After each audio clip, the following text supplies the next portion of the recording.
Hello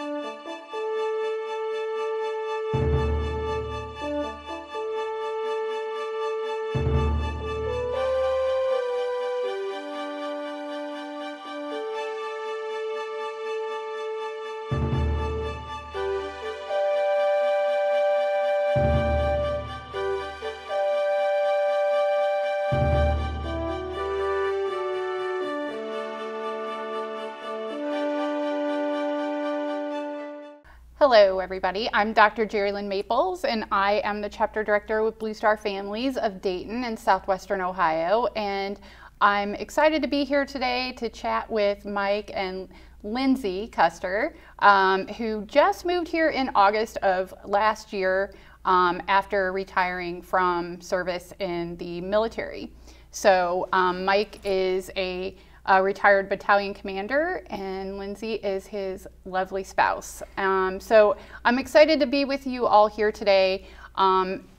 Actually, we're on what we call the Blue Star Welcome Week season, which always kicks off the last week of September.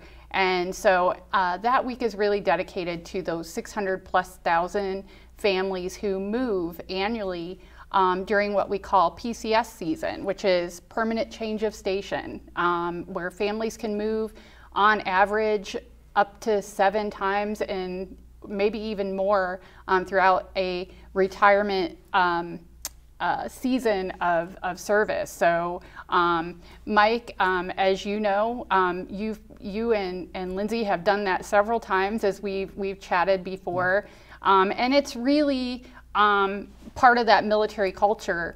So Blue Star Welcome Week is dedicated to those families who may be, finding themselves here at Wright-Patt Air Force Base, or retiring and making Ohio their forever home, which is what you two did. So we're excited for you to be here and learn a little bit more about you and your connection with Blue Star Families and the Dayton and Southwest Ohio region. So thank you for taking the time to sit with and talk with me today. So let's get started with this, just a casual conversation here today.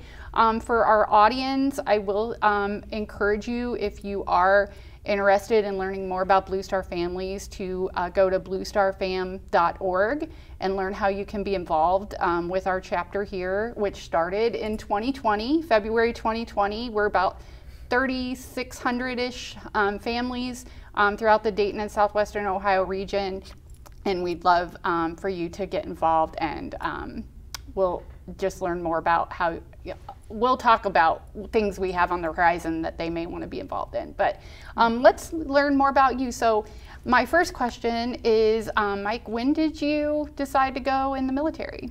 Yes, well, first, thank you, Dr. Maples, for having me and Lindsay on today to talk about our experience, our time in the military, maybe why we moved to Ohio retired, and what drew us to the Blue Star Family Organization. So I want to thank you for, one, having us come on today and talk to you about that, and two, also for the gracious invitation that you gave to us to join, to be part of this organization some time ago, a few months back, when we first connected. It's been good so far with our involvement, and we look forward to continue to help with the Blue Star family and the military families in the area. But first, to your question of where did I start my military career. So I went to school at Bowling Green State University, just up the road on 75, so Fighting Falcons. And I joined Army ROTC my junior year of college and was commissioned out of ROTC as a second lieutenant into the Corps of Engineers for the United States Army. And then from there, we had a whirlwind of a career, right? Spent 20+ years in the military. We are the ones that, we did the 7 PCS, so you hit it right off. Yeah. 7 PCSs in that 20 years. And so we've been in, we got to be part of a lot of good organizations. We were part of 3rd ID out of Fort Moore. We got to be part of 10th Mountain Division out of New York, Fort Drum. We got to be part of the historic 101st out of Fort Campbell, Kentucky.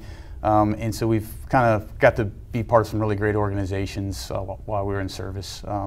And with that, we did do a lot of moving. We did do a lot of integrating into new communities. We did do a lot of having to learn things all over again. Where do you get health care? Who do you talk to for support? Where are the kids going to go to school?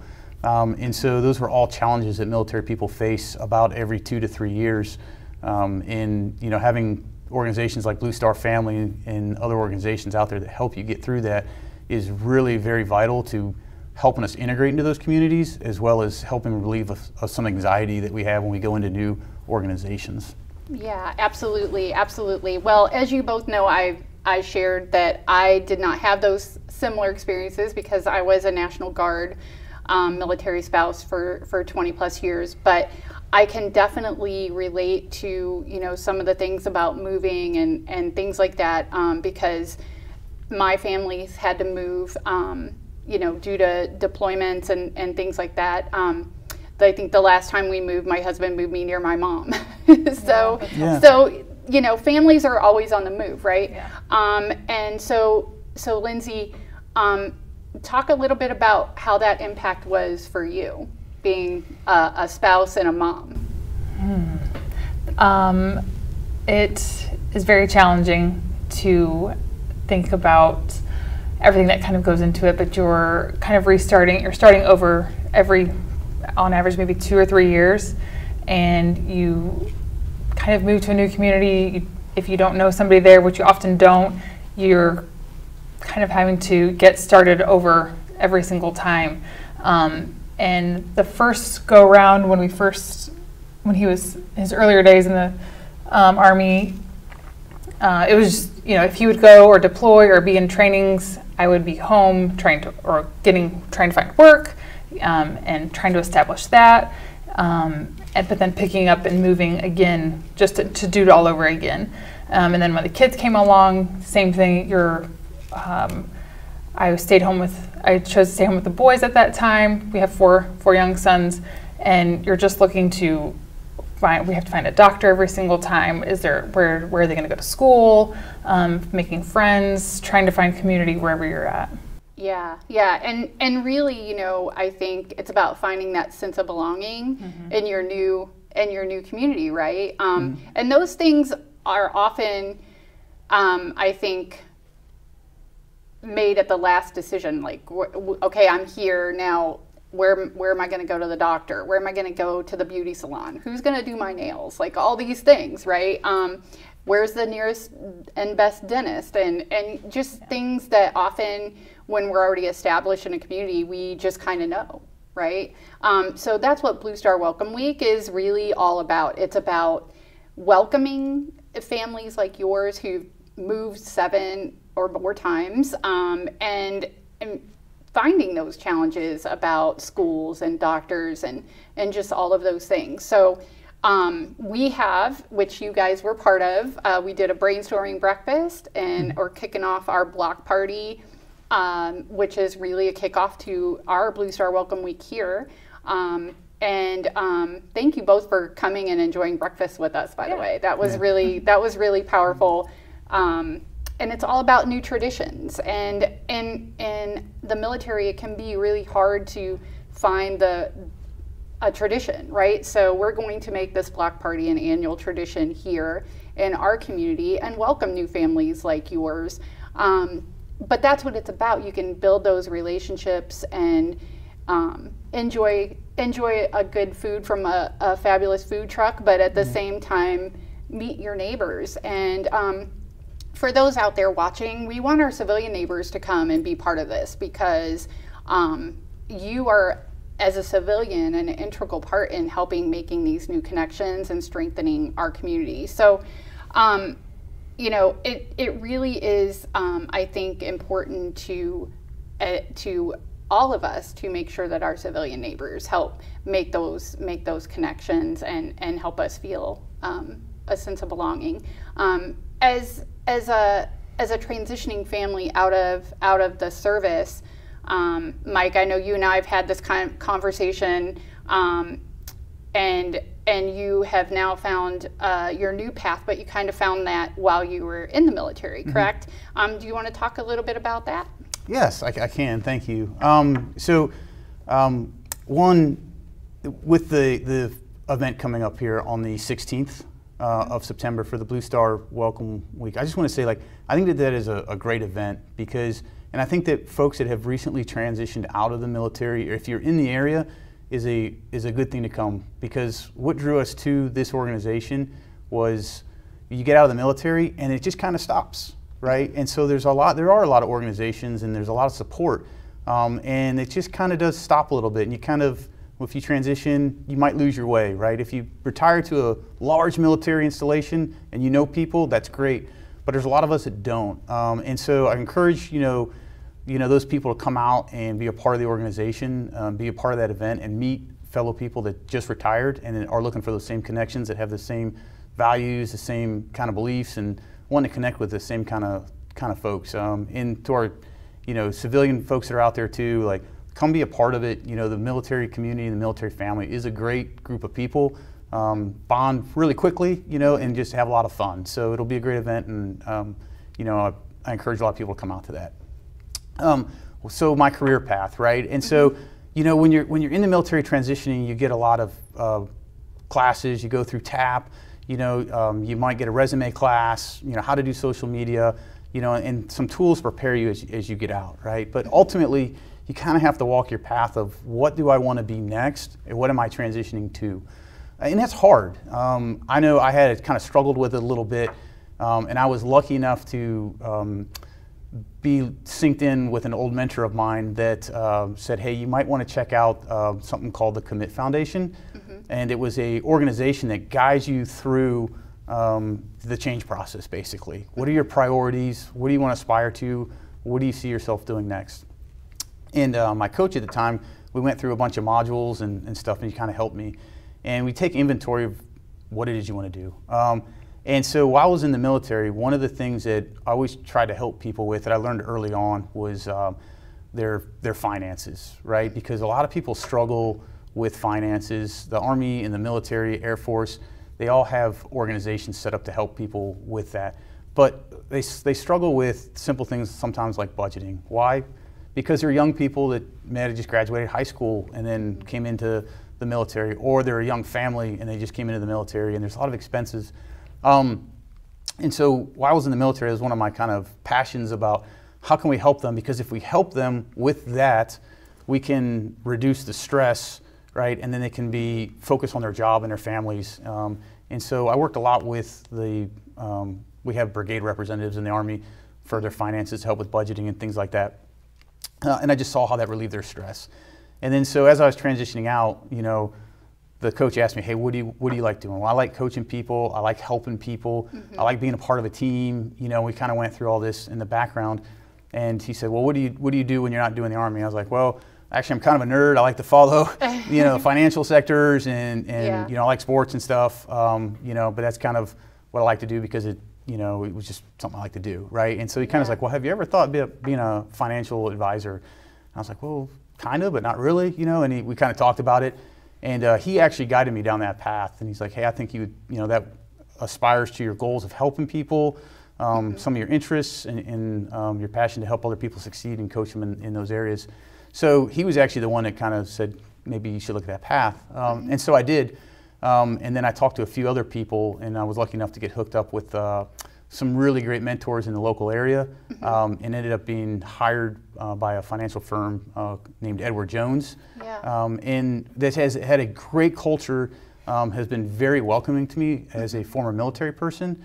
And they have a lot of former military in there, and so their culture was very similar to ours, organized, they care for people, and so it was kind of an easy fit. And so I was able to get hired on with them and gone through their training program, which was fabulous, and now I'm able to help people in that area. So long-winded answer, but I figured it's important to backtrack a little bit. No, I'm glad you did, and you touched on quite a few things. At Blue Star Families, we have our annual military family lifestyle survey that we do every year, and it gives our members a voice, right, of what their life looks like at any given time throughout that year. So oftentimes financial stressors are right at the top. Childcare, military spouse, or underemployment.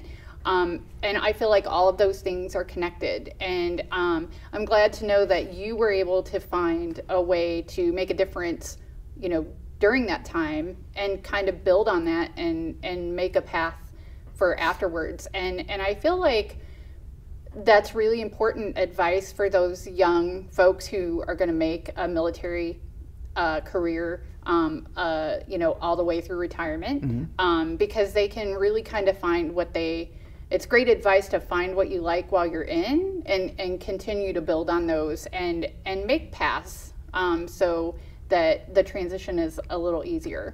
And it sounds like that's what you did, and you had great mentors.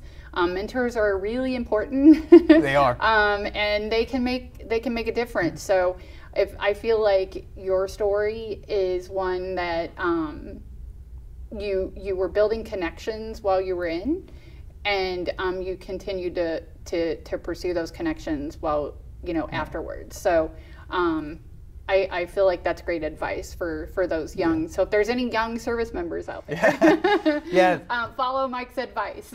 Yeah, I would absolutely say find your passion. You know, while you're in the service, there's a lot of things, and make those connections and start thinking. You know, if you're 2 years out from retirement or you're 2 years out from transition, you know, start looking at that now, because it comes quick, right? As we always say, the train doesn't stop.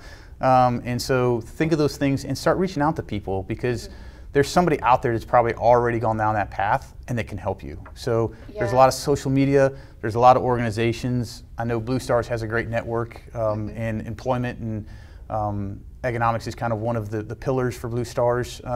And so that is something I would definitely encourage people to seek out, and come meet people, and learn about it and how they can help and blaze that path.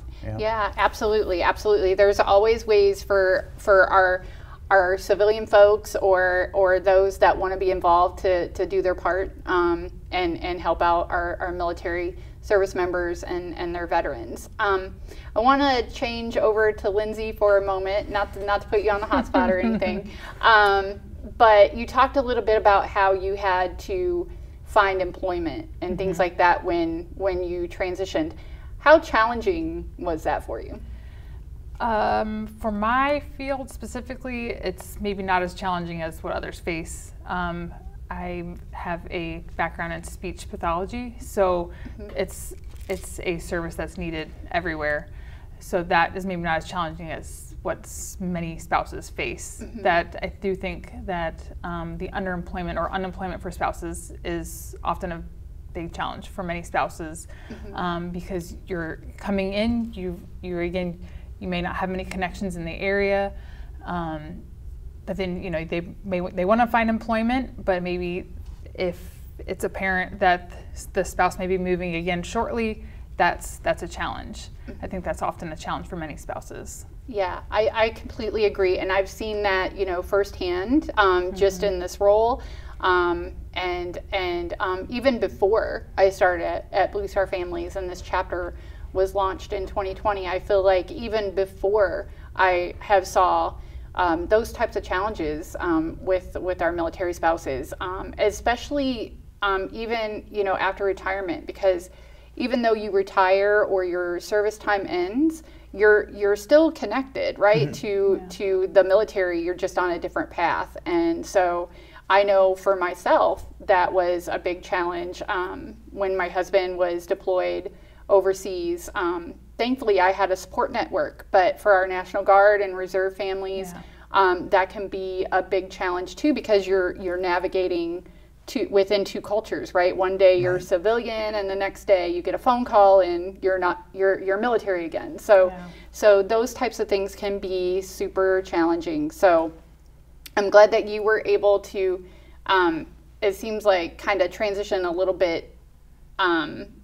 We still had some impacts, but not as much as some other spouses in different fields.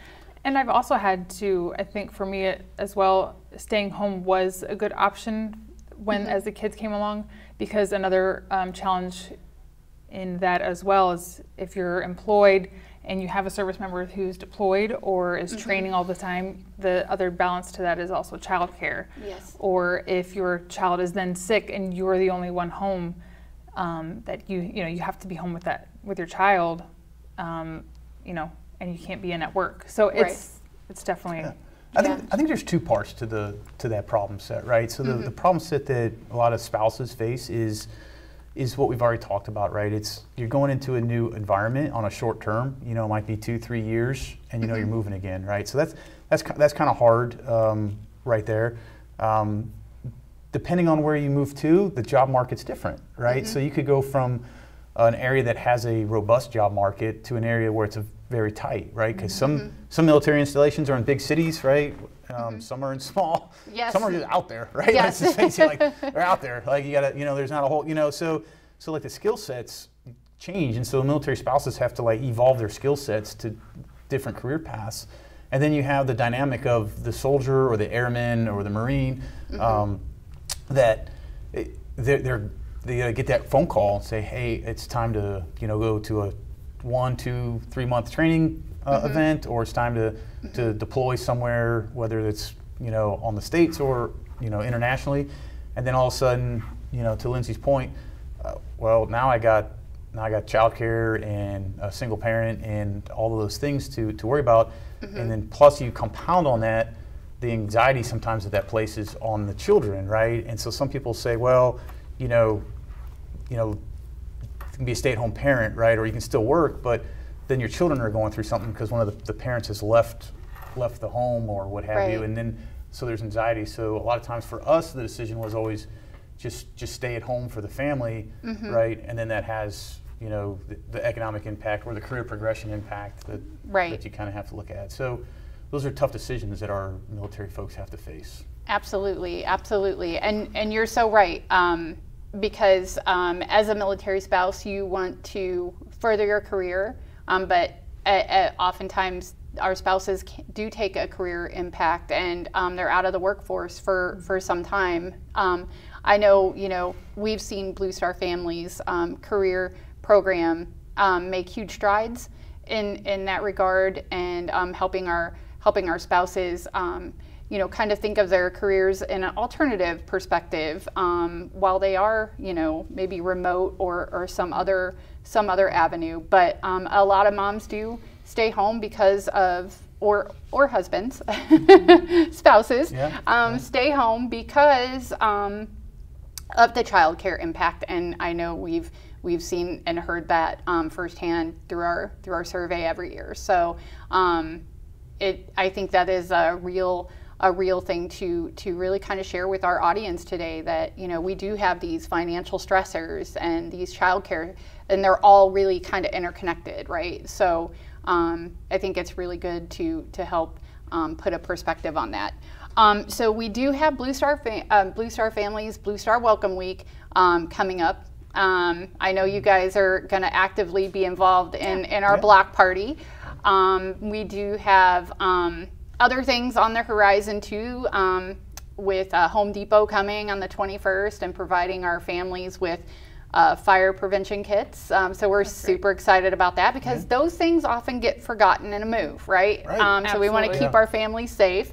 And then we have opportunities for our families to go on the Ohio River on a riverboat cruise. So we have that coming up. So lots coming up, but I do want to really kind of just gather your thoughts on, I know that you came from Clarksville, so you were with my colleague Carissa's chapter down there. She does fabulous things down in the Clarksville area. So I know that you had mentioned that you guys were attended some Blue Star Family things down there, but how did you find the Dayton and Southwest Ohio chapter?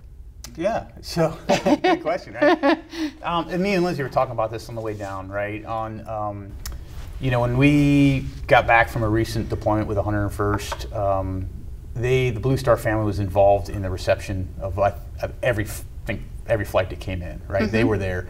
They were there to welcome and make sure that, you know, basic things were taken care of for some of the soldiers and returning family members and stuff. So, you know, it's a huge impact that they have, you know, here in Dayton, but also, you know, wherever they're involved with. And that was really very much appreciated, I know, by myself and our family and the folks down there when people were coming back.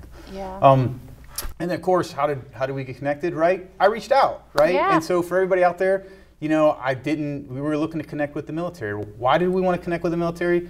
We do miss the culture, the people, right? The environment that it fosters, just a great group of people, right? Yeah. We retired because it was time for some stability for the family, and, boys are going to school, and so it was just our time, but we missed that, right? It's like, how are we going to get involved, right?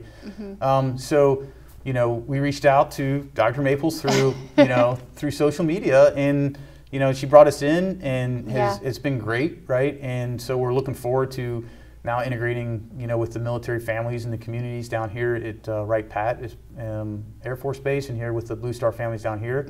Also, if you're out there and you're like, how do I get involved? I'd also recommend look at, your veterans organizations that are out there, because those are good groups of organizations, to be a part of. But just reach out. Don't sit back. My biggest piece would be just don't sit back and just wait for something to come to you. It's like the military. You got an objective. You got to go out there and work towards it and get your objective. And we wanted to integrate the community, and so we reached out to Blue Star families and yourself, and you're bringing us in. And we definitely appreciate it. So. Well, I'm glad you're both here, and I wanted to give Lindsay an opportunity to give some spouse advice. Any advice for those spouses out there? Just trying to find, at least if it's a new community, just find one person.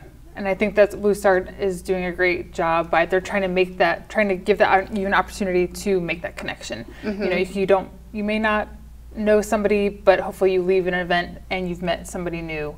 Yeah. Because it can be definitely lonely. It can be stressful moving to new places and starting over again and again.